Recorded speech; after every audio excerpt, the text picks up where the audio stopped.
you want to make your money work for you, you're going to have to start to be a bit more methodical because prices have doubled in most locations. What makes Brisbane Brisbane? So with Brisbane, obviously got the Olympics coming up, but the other aspect of it is It's actually thinking about the market. spot on. It's not about not buying there, it's about being more strategic with where you're going to buy. They may go sideways for a while, but you know you're going to get 30, 40, even 70% capital growth over the next 5 years.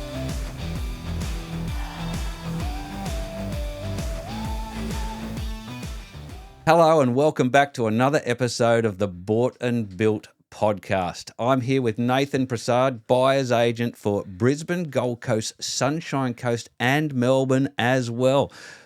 Nathan, welcome to the podcast. Thanks for putting this together again, Adam. Looking forward to unpacking these regions. Absolutely, because the reason I've given that intro today is because that's where you operate, but we want to talk about how and why to pick where to buy and why to buy in these regions, because it's not what a lot of people always think it is. I mean, the first question you would normally get, I would imagine, is, well, Nathan, where's hot? What's the best market at the moment? But that's not really the right first question, is it? No, and that's going to segment into where we should start. Is you got to understand why you're buying this property. So the first thing we normally do is a planning session. So we'll sit down with you. We'll look at, do you own any properties right now? How long have you held them? How much equity do you have? What does your income look like? So first of all, if you haven't owned any properties and you're just starting off with, let's say, a 10 or 20% deposit, you then want to enter what we call momentum markets. We need you to double that deposit as fast as possible so we can get you into your next property really quickly. The second phase is if you've already got a ton of equity, we then want to put you into markets that have a lot more upside. They may go sideways for a while, but you know you're going to get 30, 40, even 70% capital growth over the next 5 years. So that's normally the starting point to where we start to be like, okay, this is where you're at. These are the markets we should target. Sure.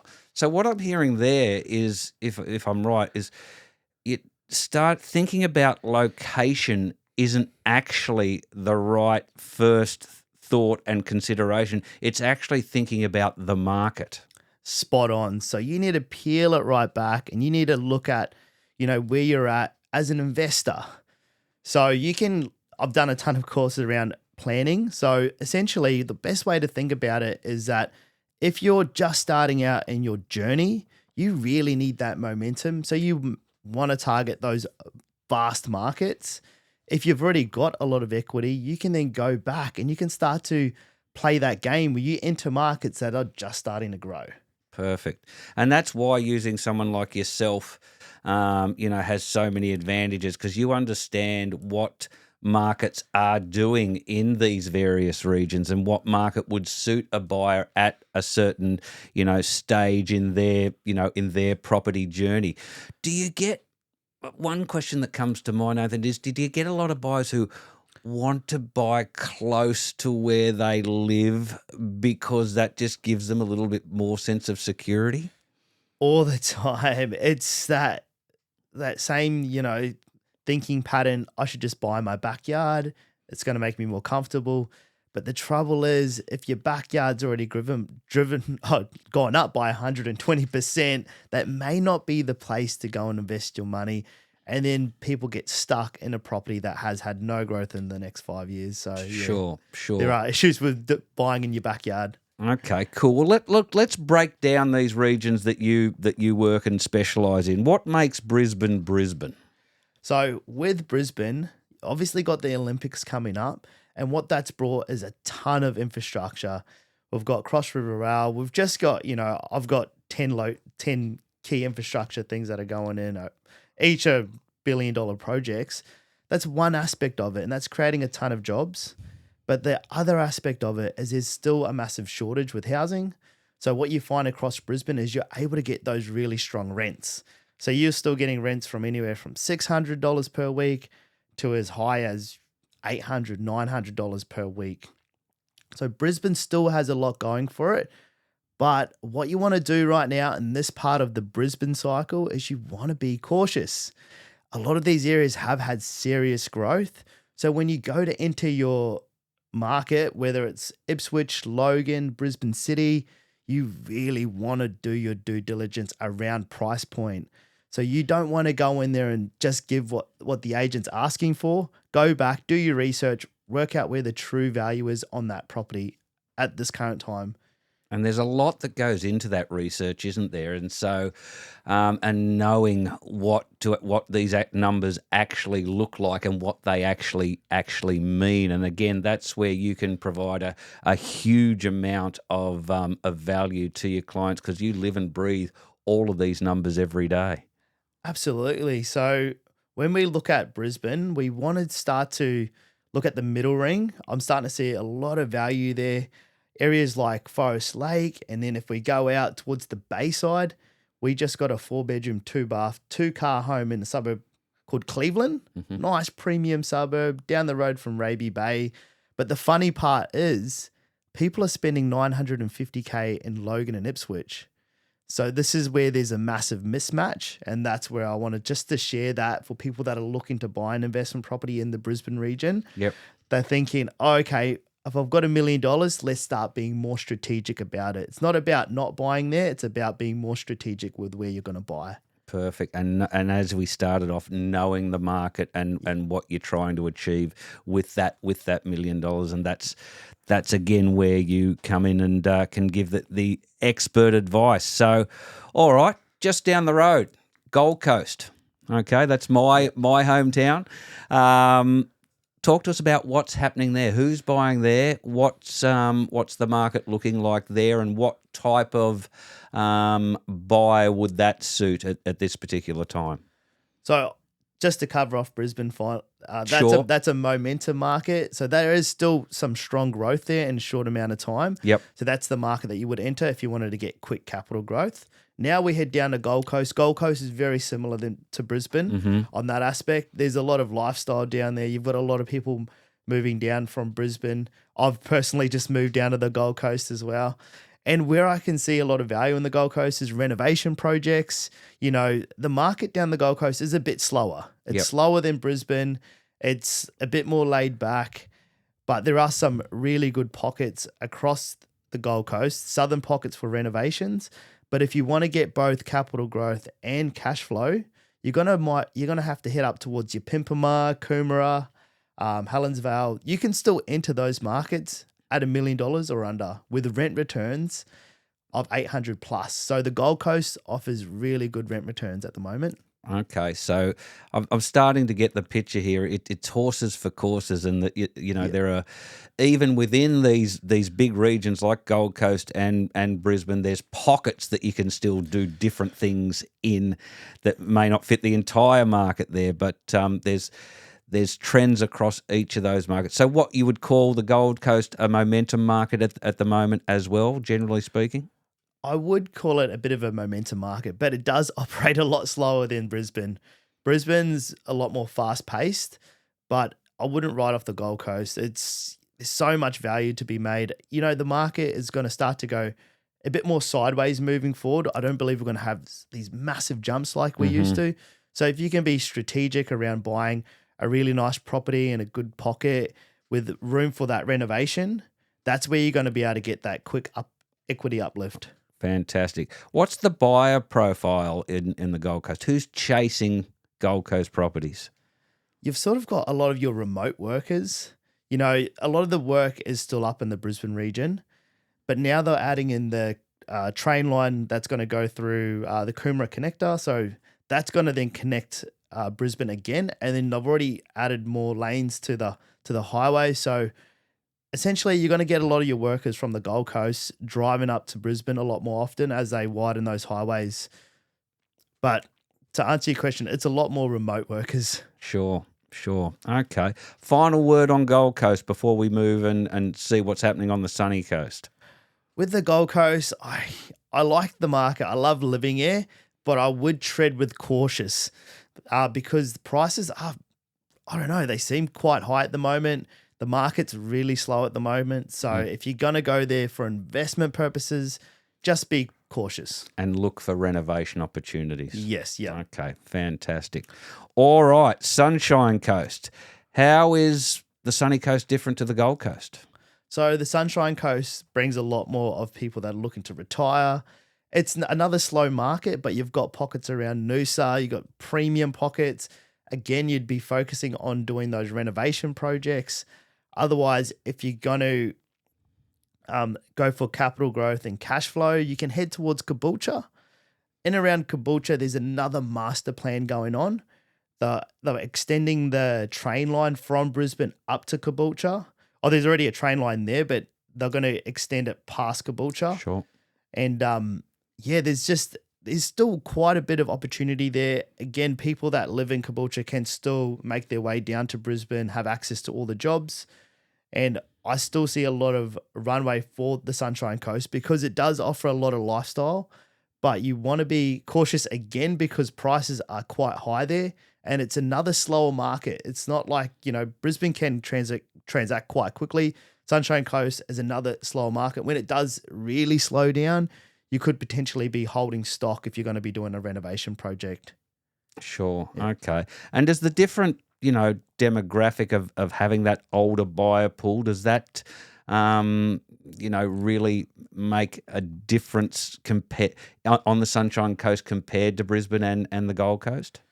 Yeah, with both of these locations, I just see those premium units doing really well. I reckon a lot of people are going to downsize to one-level units, villas. I can see those properties doing quite well. And same as the Gold Coast, you can have those premium type houses, apartments. But I know if you're a developer or you're doing renovation projects, you just want to be cautious because there is a ton of stock coming through, especially down in the Gold Coast. There's heaps of apartments coming through. The Sunshine Coast, it's not as bad, but it can be a slow market because I used to buy properties post 2019 when the market wasn't booming. And these two locations, they were quite slow. When they pull back, they really pull back. Right. Yeah. And we see that cycle is just about on us, if not already. So of the slowing and going, I've heard that from many agents right at the very minute. So, okay, now Melbourne's the area that you yourself have started to really look at closely and started to work in, and you know very well. What's happening in Melbourne? And obviously I would assume there are very different market dynamics there compared to all of southeast Queensland. So Melbourne I think it's quite exciting at the moment. I'm having a lot of fun buying properties across Melbourne for my clients. It just reminds me of Brisbane in 2019. The best way to describe it is that you've got these like pockets, like Footscray, which is 6 to 8 Ks from the Melbourne CBD. Creative Little Hub reminds me of West End. And you can buy 2-bedroom units there for as little as $380,000.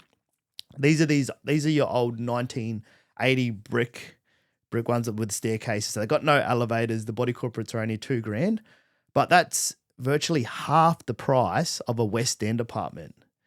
Now you start to look across Melbourne. So you start to go out to Milton, Werribee, Craigieburn, and you're starting to notice that, wow, you can buy a house here for $650,000. You can buy a villa here for $400,000. And then you come back to Brisbane and you're starting to see the value difference. Okay, because I think a lot of people would be very surprised to hear that, especially a lot of people in southeast Queensland who've got this mindset and have been told for years and years that we've got, guess why our market's going up so quickly and has done? Because all the southern buyers are coming up because we're so cheap compared to Sydney and Melbourne. But you're saying there are actually now opportunities in Melbourne that really outstrip the value you can get in say, Brisbane. Yeah, like we're talking half price. So there's Wow. heaps of infrastructure going into Melbourne, like billions of dollars. Yep. But the biggest thing I want to talk about is pattern recognition. So you hear me talking about other suburbs that are similar. And because I've been buying properties for 5 years, you start to understand how the houses, the units, the townhouses operate.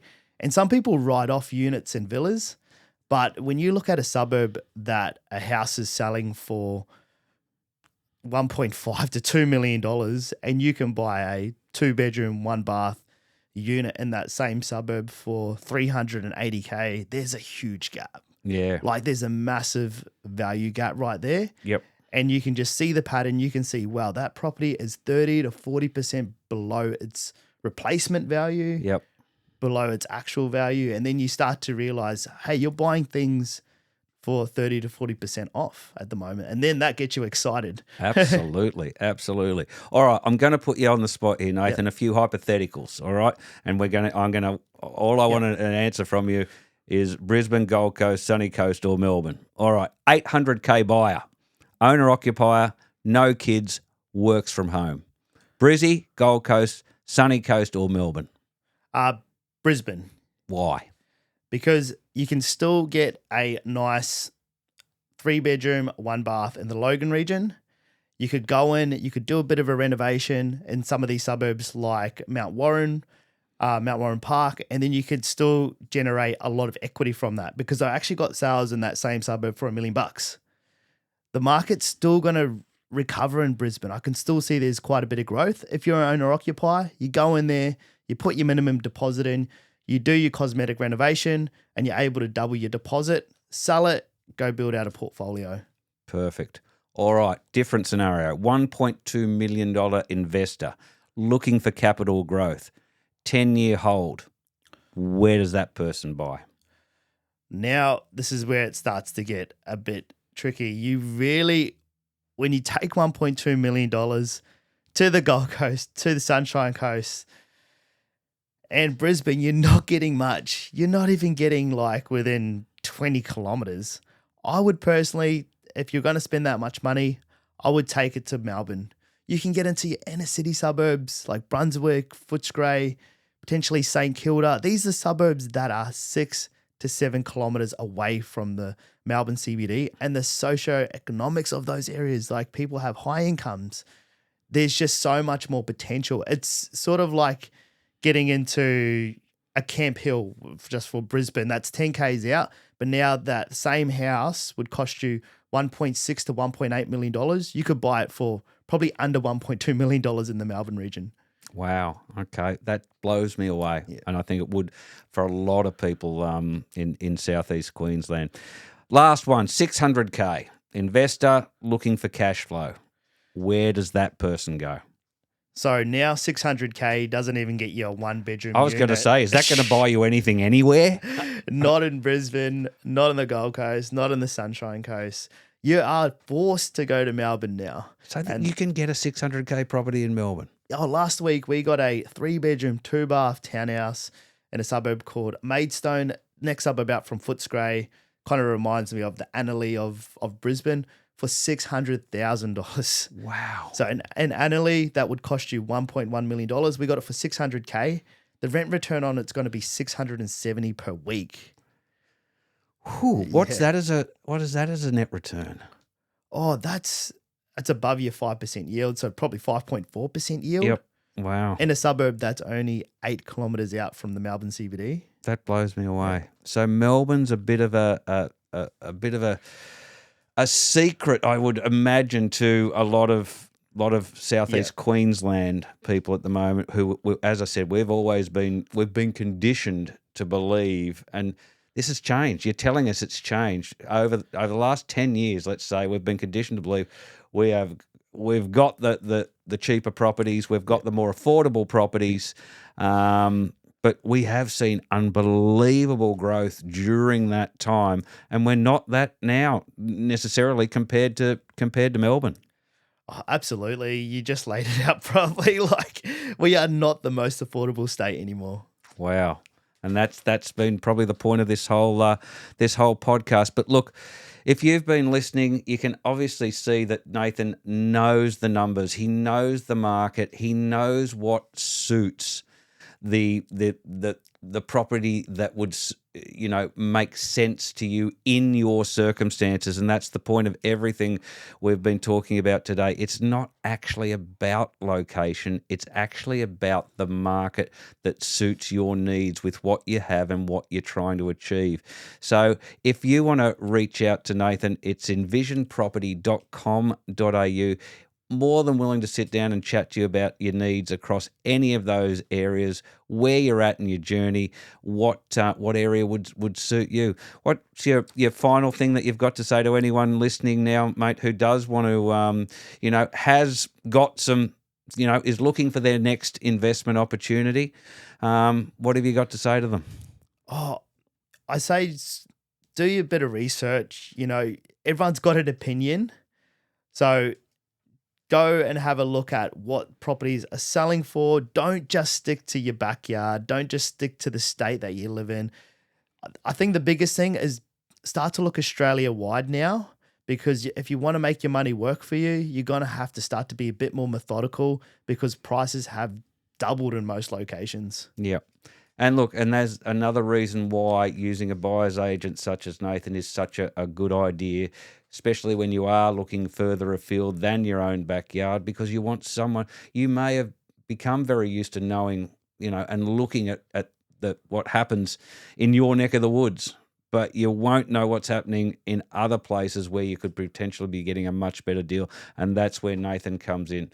Nathan, thanks again for being on the Bought and Built Property podcast. I really look forward to chatting to you on the next episode. Thanks, Adam.